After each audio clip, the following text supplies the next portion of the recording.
everybody. Today I want to talk about when leaders fall, a spiritual lesson from Michigan State head coach scandal situation. Everyone knows about it, but there is a spiritual lesson that we all need to learn from the situation. When we think about it, I'm not coming in a defense for bad behavior and so forth.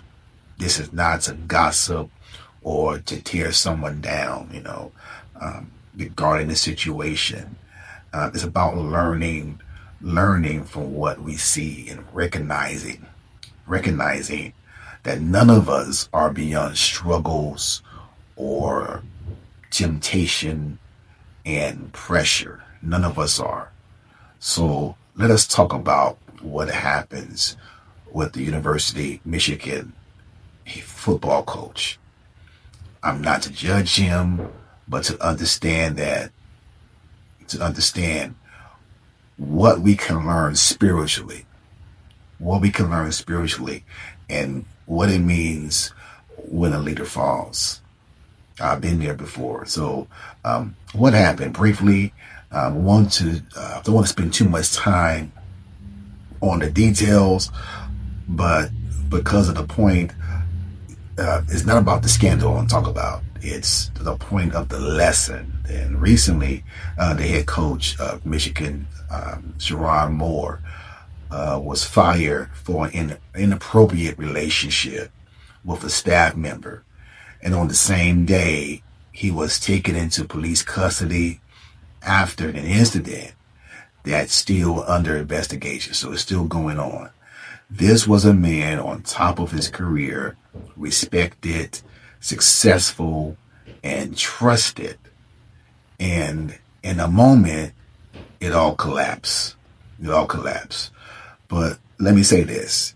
He's still a human being. And this could have been any of us in a different way.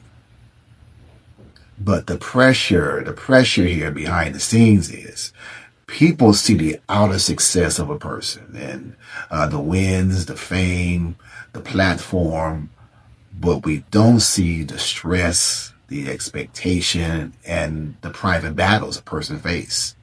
One thing we often forget is success doesn't heal you. Success doesn't protect you. Success only exposes what you never deal with. And many people are not destroyed by their enemy at all. They are destroyed by what they're tied or try to handle alone. So it's not always the devil or the enemy that's destroying us. What's destroying us are the things that we try to handle by ourselves. So the spiritual lesson is this. Anyone can fall. The Bible says in 1 Corinthians 10 and 12, let him think he stands. Take heed lest he falls. Not if you fall, not maybe you fall, but least or less you fall. The meaning, none of us are above pressure, and none of us are above temptation. None of us are above making decisions that we regret, unfortunately. You don't know what you are under. You don't know what you'll do when you're under pressure and under stress or under emotional overwhelmed and under isolation.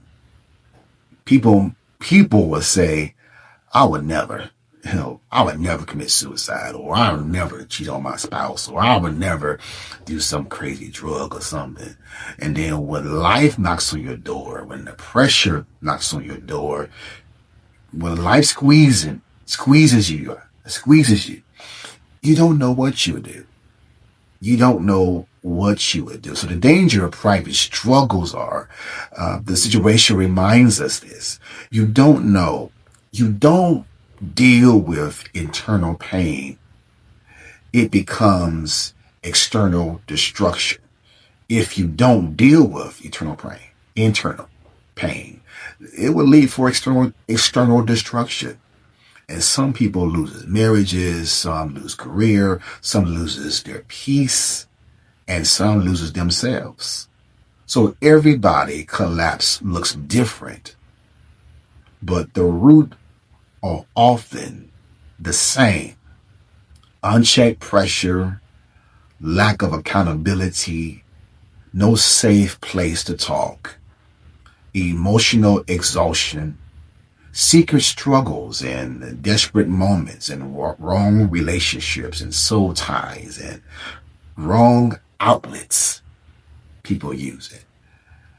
It can happen silently while everyone looks successfully on the outward appearance, only on the outside. Listen, this is not the moment to point fingers, or this is not a moment, but it's a moment to ask ourselves a question. Where am I vulnerable? And also, where am I tired? Where am I tired? Where am I unguarded? Where am I pretending that I'm okay and I'm not? Sometimes God uses someone else's fall to help us inspect our own foundation, not to shame us, but to protect us. One thing I learned from this is men fall, leaders fall, husbands fall, pastors fall, coaches fall, people fall, but God lifts, God restores, God heals, God rebuilds, God brings clarity through chaos. You don't know the full story of the man's life. None of us do. We don't know the full story of his life. You know, he was married, happily married, and 3 kids, and he lost a wonderful career,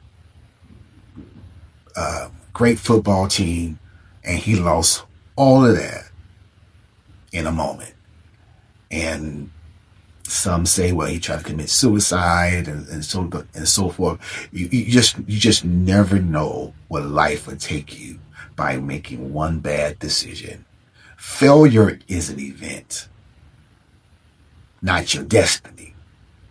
Mistakes are chapters, not your whole book.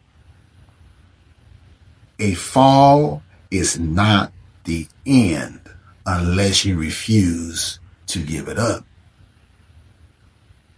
Unless you refuse to get up and to be restored. And so the takeaway for this is, guard your private life. Don't carry pressure alone. Stay humble. Stay watchful. So understand what the stress is coming from. What stress am I hiding? What temptation am I ignoring? What pain am I pretending doesn't exist? Because some people pretend that pain is not there and they only deceive themselves. Who can I talk to before the pressure breaks me? So these reflections can save your marriage, can save your career, your reputation, can even save you. Because at the end of the day, we all need grace. We all need God. We all need help. And we all need God. So I want you to just take this lesson, this spiritual lesson from another man's fall. And although your foundation may be strong, may be solid, you may be good, but the Bible said, take heed lest you fall. You have to guard your private life. If you're going through something, who's your outlet? Who's your accountability partner? Who do you talk to? Who can you vent out to? Who can you get prayer from? Who can be there to tell you, hey, you were going the wrong direction. I wouldn't do that. I wouldn't go there. I wouldn't choose that. You have to have a strong support system in place when something desperate or drastic happens and threatens your home, and your marriage. God bless you and have a wonderful day.